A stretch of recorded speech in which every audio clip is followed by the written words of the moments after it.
दोस्तों अस्सलाम वालेकुम। माइक्रोसॉफ्ट एक्सेल जे एडवांस ट्यूटोरियल में तव्हांखे खुश आमदीद। तव्हां हिन जेको ट्यूटोरियल में तव्हां सिखो पिया था शेप जेके उनके इंसर्ट करण, उनके कस्टमाइज़ करण। अॻे वीडियो में असीं जेको ग्रेडियंट उनके कस्टमाइज़ करण तव्हांखे सेखारियो। इनखां अलावा जेका फिल जेका शेप जेका फिल आहिनि उनजी ग्रेडियंट चेंज कई हुई ऐं जेका आउटलाइन आहे उनजी ग्रेडियंट बि खे चेंज करण तव्हांखे हिन वीडियो में असीं जेको जेके इफेक्ट जेके अप्लाई कजनि था उनखे कस्टमाइज़ करण सिखंदासीं। तो ॾिसो दोस्तों अॻे जेके बिगनर्स में जेको ट्यूटोरियल उन में तव्हांखे इफेक्ट मां अप्लाई करणु ॿुधायो आहे। त हिन में जस्ट असांखे प्रीसेट्स जेके ॾिनल हूंदा आहिनि, जेके प्रीसेट्स जेके ॾिनल हूंदा आहिनि, ॾिसो शेडो में असां वटि मुख़्तलिफ़ जेके प्रीसेट ऑलरेडी ठहियल हूंदा आहिनि, इहे असीं अप्लाई करे सघूं था कंहिं बि जेको सुन ते बि। लेकिन असीं इनखे एक्सेल असांखे अञा वधीक इन जो जेको सहूलियत उहा ॾिए थो। असीं इनखे जेकी कस्टमाइज़ करे सघूं था, हर इफेक्ट खे अलॻि अलॻि कस्टमाइज़ करे सघूं था। तव्हां फॉर्मेट जेको हिन में वञो, रिबन में तव्हां रिबन में फॉर्मेट जेको टैब में उनमें तव्हां वञो। उनखां पोइ हेठि ॾिसो नंढो जेको अलॻि सां जेके ऑप्शन एक्स्ट्रा जेके ऑप्शन खुले पियो न,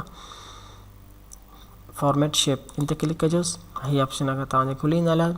फिल वारा जेके बि ऑप्शन हुआ अॻिए वीडियोनि में जेके आहिनि उहे क्लियर करे छॾियासीं। हिन हाणे इफेक्ट में ईंदासीं। इफेक्ट ते क्लिक करो। फर्स्ट ऑप्शन जेको उहो शेडो जो आहे। दोस्तों शेडो ॾिसो, शेडो जो प्रीसेट त असांखे हीअ जेके आहिनि से असांखे ऑलरेडी ॾिए थो। असांखे मुख़्तलिफ़ जेके आहिनि प्रीसेट्स असांखे अॻ में मिलनि था पिया। असीं इन प्रीसेट्स खे कस्टमाइज़ भी करे सघूं था। हाणे से प्रीसेट खे असीं अप्लाई नथा करियूंसि, नॉर्मल में अचूंसि था। हाणे हिते ॾिसोसि साइज़, शेडो जी साइज़ असीं ॾियूंसि था। ठीकु आहे, शेडो जो कलर जी साइज़ ॾिनीसीं। ट्रांसपेरेंसी असीं इनखे घटाए था छॾियूंसि, ट्रांसपेरेंसी। ठीकु आहे दोस्तों, प्रीसेट को हिकिड़ी असीं खणूंसि था, उनखे ट्रांसपेरेंसी जी घटायूंसि था, साइज़ उनजी वधायूंसि था शेडो जी।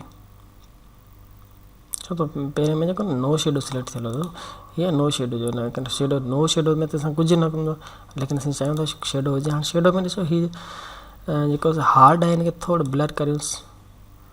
तव्हां हितां करे सघो था, ॾिसो ब्लर करियोसि, फुल ब्लर करियोसि। तव्हां जेतिरो तव्हां ब्लर करणु चाहियो। ॾिसो शेडो जेको इफेक्ट ब्लर सां ई अचे थो। एंगल शेडो जी कहिड़े पेज ते हुजे, किथां खां जेको केॾांहुं वञे, किथां शुरू थिए, ॾिसोसि।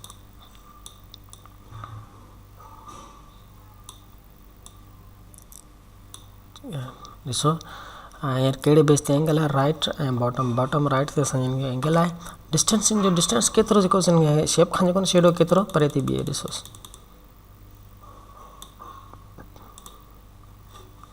हीअ हिन जो शेडो जो डिस्टेंस आहे, जेको तव्हां सेट करे सघो था। को बि डिस्टेंस तव्हां सेट करे सघो था।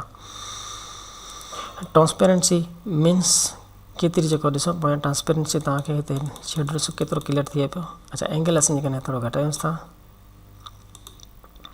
डिस्टेंस घटायोसि। हीअ देखो शेडो जा जेके आहिनि प्रीवियस जेके कस्टमाइज़ करे तव्हां करे सघो था। अच्छा, शेडो जो कलर तव्हां जेको चाहियो उहा रखी सघो था। ॾिसो शेडो जो कलर असीं जेकॾहिं हीअ कलर चाहियो था, ब्लैक चाहियो था, ग्रीन चाहियो था, कहिड़ो तव्हां शेडो चाहियो था। मोस्टली ब्लैक ई यूज़ थिए थो। अच्छा, हाणे वधीक जेके आहिनि तव्हां हिन ते ॾिसिजो साइज़, ब्लर, एंगल, डिस्टेंस जा तव्हांखे ट्रांसपेरेंसी तव्हांखे इहे ऑप्शन्स ॾिए थो। तव्हां इनखे अप्लाई करे तव्हां पंहिंजी थीम जेका उहा शेडो जी ठाहे सघो था। चलो शेडो खां पोइ असीं इनखे नो शेडो था करियूंसि। मथों मथों ऑप्शन नो शेडो। हाणे असीं जेको शेडो खे जेको इनखे बंदि था करियूंसि। वरी असीं अचूं था रिफ्लेक्ट ते। रिफ्लेक्शन मीन्स हिन साॻी जो मिरर इफेक्ट में अचे थो। हाणे हिन जी रिफ्लेक्शन में जेको ॾिसो असां का हिकिड़े हिते नो रिफ्लेक्शन आहे, असीं हिनखे हल्की रिफ्लेक्शन ॾिसो हेठि खणूंसि था। इन रिफ्लेक्शन जी ट्रांसपेरेंसी बि आहे, ॾिसोसि यानी हेठां बिल्कुलु ई वाज़े असांखे ॾिसे पियो शो थिए पियो हेठां इफेक्ट। ॾिसो रिफ्लेक्शन जेको आहे साॻी जेको हिन जी आहे डिस्टेंस केतिरो हुजेसि। तव्हां डिस्टेंस ॾिसो केतिरो परे थी बीहे, तव्हां उहो सेट करे सघो था। रिफ्लेक्शन जो डिस्टेंस मीन्स हेठि जेको न तव्हांजो केतिरो अचे। ब्लर तव्हां हिनखे रिफ्लेक्ट करे सघो था। साइज़ केतिरी साइज़ हुजे रिफ्लेक्शन जी, तव्हां साइज़ जेका उहा अप्लाई करे सघो था। प्रीसेट में असीं हिकिड़ो जेको का खणूंसि था, उनखां पोइ हुनजी ट्रांसपेरेंसी असीं जेको सो ज़ीरो करे साइज़ जेकॾहिं असीं वधायूंसि था ऐं ब्लर असीं जेको हुनखे हल्को फुल्को ब्लर कयूं था। डिस्टेंस असां हिनखे ॾियूंसि था। त हीअ असांजो रिफ्लेक्शन जेको असांजो मुख़्तलिफ़ ऑप्शन असांखे ॾिए थो। साॻी ऑप्शन असीं हिन ते अप्लाई करूंसि था। नो रिफ्लेक्शन में असीं जेको रिफ्लेक्शन करूं था। टाइटर टच रिफ्लेक्शन में आहे, जिन डिस्टेंस असीं थोरो ॾिसो वधे थो डिस्टेंस। हुनमें आउटलाइन वग़ैरह जे करे डिस्टेंस असांजो न पियो थियो, जॾहिं त हिन में डिस्टेंस असांजो वधे पियो थो। इन गौर सां इनखे ॾिसंदो दोस्तों, असां इनखे डिस्टेंस हेठि ॾिसो केतिरो हेठि वधे पियो थो, ट्रांसपेरेंसी असां इनजी घटायूं था त जीअं वाज़े थी कुझु नज़र अचे थो। साइज़ इनजी ॾिसो हेठि केतिरी आहे, फुल जेकॾहिं कंदो तव्हांजो मिरर इफेक्ट फुल शो कराईंदो। ब्लर करे सघो था, ॾिसो डिस्टेंस जेतिरो तव्हां हेठि चाहियो था इनखे डिस्टेंस वधाए सघो था या टाइट करे सघो था। इहा आहे रिफ्लेक्शन जो इफेक्ट्स। असीं फ़िलहाल इनखे बि नो था करूं था। हाणे तव्हां वधीक पाण तजुर्बो कजोसि इन ते त तव्हां वधीक इनखे सिखंदा। हाणे अचूं था ग्लो जे इफेक्ट ते। ग्लो इफेक्ट मीन्स मथां जेको असांखे चोफेर हिकिड़ो कलर जेको न उनखे ग्लो करे।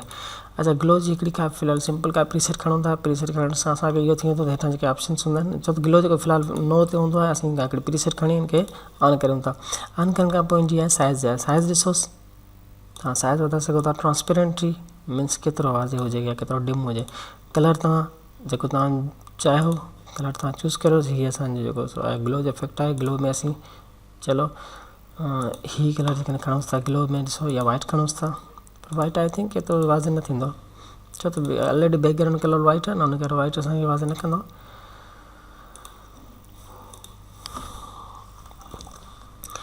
ट्रांसपेरेंसी इनजी आहे केतिरी वधाए सघो था, साइज़ इनजी वधाए सघो था। ग्लो इफेक्ट खे केतिरो जेको तव्हां इनखे हाईलाइट करणु चाहियो था, इनजी ट्रांसपेरेंटी वधाए चाहियो था। इन में फ़िलहाल असांखे ॿ ऑप्शन ॾिए था। ॾिसो ग्लो में असांखे ख़ूबसूरत जेको आउटलुक ॾिए थो। अच्छा, ग्लो खां पोइ ग्लो जे इफेक्ट खे फ़िलहाल असीं जेको असीं मल्टीपल हिकिड़े टाइम ते असीं करे सघूं था। हिनखे नो करण जी ज़रूरत कोन्हे, तव्हां बिल्कुलु फुल अप्लाई करे सघो था। हाणे सॉफ्ट एज जो इफेक्ट बि आहे। सॉफ्ट एज मीन्स जेके हिन जा जेके एज मीन्स किनारा, हीअ चोफेर जेके किनारा आहिनि, किनारनि खे तव्हां घटाए सघो था। ॾिसो जॾहिं किनारनि खे तव्हां घटाईंदा वेंदा न, तव्हांजो जेको साइज़ रेक्टेंट साइज़ वॾी आहे, लेकिन हिन जा एजिस जेके न उहे असां इनखे घटाए छॾिया अथऊं, सॉफ्ट करे छॾिया आहिनि एजिस खे। अच्छा, 3D फॉर्मेट में अचोसि। 3D फॉर्मेट में असांखे छा छा ॾिए थो ॾिसो। हाणे हिन में जेको न उभार जेको ऑप्शन्स नवां ॾिए थो, यानी हाणे ॾिसो मथियूं उभार हेठियूं उभार जेके 3D जेके न फॉर्मेट असांखे उहो ॾिए थो। हाणे विड्थुनि जी जेका मथियूं उभार जी विड्थ केतिरी हुजे, सपोज़ असीं 10 था करूंसि। ॾिसो मथियूं जेको उभार आहे न, हिनजी विड्थ थी 10।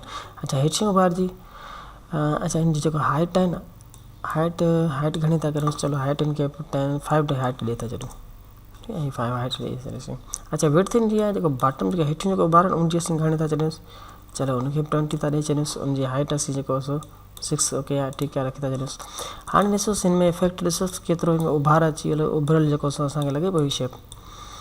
त ॾिसो बेवाल में ऑप्शन में इन खां अलावा हेठि जेके ऑप्शन तव्हांखे ॾियनि था, हेठि जेको न तव्हां हिनखे मुख़्तलिफ़ जेको डेप्थ जो कलर आहे उहो तव्हां उहो बि चेंज करे सघो था। ॾिसो तव्हां हिन ते मुख़्तलिफ़ मटीरियल जेके इफेक्ट आहिनि, जेके 3D में जेके अचनि था, जेके 3D जेके सॉफ्टवेयर आहिनि उहे हिननि खे वधीक जेके सम्झनि था। मटीरियल जेको हुन में ऑप्शन ॾींदा, असां जेको शेप आहे न उहो कहिड़े बेस ते जेके असांखे बिहेव करे। सपोज़ जेको मटीरियल जेको बि शेप हूंदो आहे उहो हुनजी लाइटनिंग जेका हूंदी आहे न उहो पंहिंजे हिसाब सां नज़र ईंदी आहे। तव्हां ॾिसो हिन मटीरियल तव्हां क्लिक करे तव्हां चेंज करे ॾिसोसि, हीअ ॾिसोसि त असांखे कहिड़े बेस ते असांखे नज़र अचे पियो। ॾिसो जेको वायर फ्रेम में जेको कंदा आहिनि हीअ हिन शेप में आहे, त हीअ जिन जा प्रीसेट्स जेके हूंदा आहिनि इहे आहिनि। जेकॾहिं लाइटिंग इफेक्ट आहे, लाइट जिन खे हाणे 3D फॉर्मेट में जेके बेवाल जेको उभार नज़र अचे थो, इहो सॼो आहे कमाल कंहिंजो लाइट जो कमाल आहे। तव्हां हिनखे कहिड़े बेस ते जेको हिनखे शो करणु चाहियो था, लाइट जेका त किथां खां केसि ताईं पवंदो। हाणे ॾिसो जेकॾहिं हिन लाइट कयूं था त ॾिसो हिन पासे जेको हीअ सॼो असांखे ब्लैक कराए थो, हेॾां जेको लाइट मीन्स हिते लाइट पए थी, हीअ पासो जेको उभार आहे न इहो डिम थी वियो आहे। हिनखे तव्हां एज जेको वठी सघो था, जस्ट लाइक जेको जीअं तव्हां जेको को वठिजोसि रखोसि, हिनखे बुक वग़ैरह तव्हां रखो था, बुक जी हिकु साइड तव्हां लाइट विझो था, जॾहिं हिकु साइड ते लाइट विझंदासीं त ॿी साइड तव्हांजी डिम थींदी। त इहो ई साॻी इफेक्ट हिते लाइटिंग तव्हां इहो तसवर करे हिनखे लाइटिंग जा इफेक्ट जेके आहिनि उहे अप्लाई करे सघो था। त असीं रीसेट करूं था ऐं तुंहिंजो उभार वग़ैरह सभु कुझु ख़तमु। हीअ अची वियो असीं छा में अचे त 3D फॉर्मेट में। हाणे 3D रोटेशन में अचो तव्हां हिन इमेज खे न रोटेट करे सघो था। रोटेट मीन्स गोलाई में घुमाए सघो था, पर 3D वाइज़ गोलाई में घुमाए सघो था। जंहिंमें ॾिसो असांखे एक्सिस ॾिए थो, एक्स वाई या ज़ेड एक्सिस ॾिए थो। हाणे जेकॾहिं राइट साइड ते तव्हां घुमाए था ॾिसो तव्हां हिनखे घुमाए सघो था। अच्छा, वाई एक्सिस में घुमाए था, ॾिसो वाई एक्सिस में घुमाए सघो था। अच्छा, ज़ेड एक्सिस हिन खां अलावा अलॻि आहे। चलो ज़ीरो था करियोसि, हीअ बि ज़ीरो था करियोसि, सॼो थोरो हिन में हलायूं थासीं। हाणे ज़ेड एक्सिस ॾिसोसि, हीअ हिकिड़ो एक्सिस अने अलॻि जेको 3D में जेको बिल्कुलु अप्लाई करे सघिबो आहे। हीअ असीं मुख़्तलिफ़ तव्हां रोटेशन में खे आणे सघो था।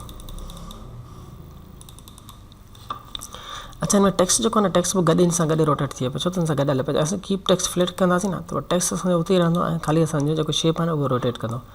त इहो आहे 3D रोटेशन असांजो। तव्हांखे जेके इफेक्ट्स आहिनि न उहे हिकिड़ी वीडियो में कोशिशि कईसीं तव्हांखे क्लियर करे छॾियासीं। वधीक तव्हां हिन जे जेको ऑप्शन्स में न तव्हां पाण खे तजुर्बा कंदा वेंदा, तव्हांखे ख़बर पइजी वई त जेके जेके ऑप्शन्स हूंदा आहिनि इन जो जेको इमेज ते शेप ते छा जेको असरु थिए थो, कहिड़ो इफेक्ट इन ते थिए थो, इहे तव्हां हिन खे अप्लाई कंदा, तव्हां पंहिंजी हिकिड़ी प्रीसेट वग़ैरह उहो ठाहे सघो था। ऐं तव्हां पंहिंजी एक्सेल में शीट में तव्हां शेप खे इन ते ख़ूबसूरत बणाए करे तव्हां उन में प्रेज़ेंट करे सघो था।